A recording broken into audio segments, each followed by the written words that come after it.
ये सब पूछते हैं भैया आपके कृष्ण हमेशा टेढ़े मेढ़े क्यों खड़े होते हैं। त्रिभंग ललितम, त्रिभंग मतलब 3 जगह मुड़े हुए हैं, ऐसे खड़े होते हैं नहीं, और पैर भी फिर ऐसा टेढ़ा कर लेते हैं।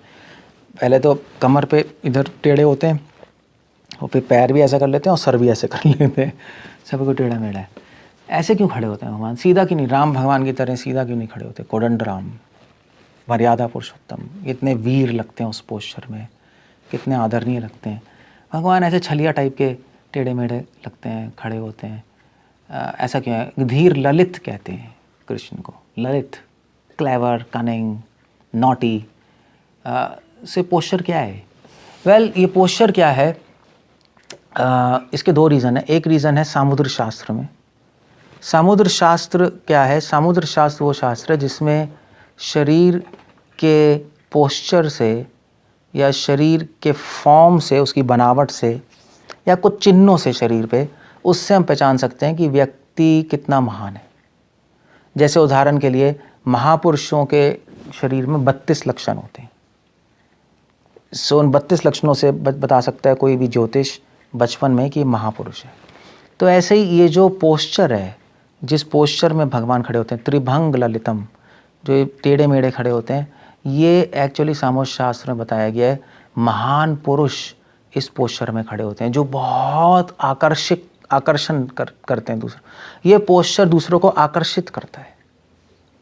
ये पोस्चर दूसरों के अंदर आदर और वीरता का भाव नहीं लाता, मगर ये जो पोस्चर है, कोई भी इस पोस्चर में खड़ा होगा, ये दूसरों के हृदय में आकर्षण प्रोड्यूस करेगा, उसकी तरफ आप आकर्षित हो गए।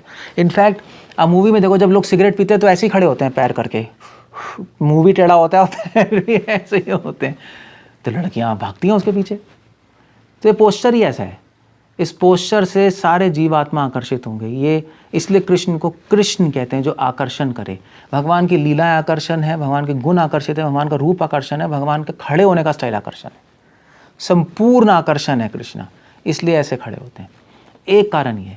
दूसरा कारण ये है, दूसरा कारण आध्यात्मिक दृष्टि से भगवान टेढ़े मेढ़े इसलिए खड़े होते हैं, बताने के लिए कि मेरा करने का ढंग भी टेढ़ा मेढ़ा है काम, और मेरा सोचने का ढंग भी टेढ़ा मेढ़ा है। भगवान का एक गुण है 64 गुणों में से, जिसे कहते हैं दक्ष। भगवान, और गंभीर, दक्ष भी नहीं, दक्ष मतलब एक्सपर्ट, गंभीर मतलब ग्रेव। भगवान की क्रियाएं और भगवान के विचार बहुत गंभीर हैं। रूप गोस्वामी लिख रहे हैं, उनके विचारों को कोई नहीं समझ सकता। आप सोचोगे ऐसे जा रहे हैं, ऐसे सोच रहे हैं, मगर सोच रहे ऐसे हो रहे होंगे, ऐसे करके ऐसे घूम के आएंगे।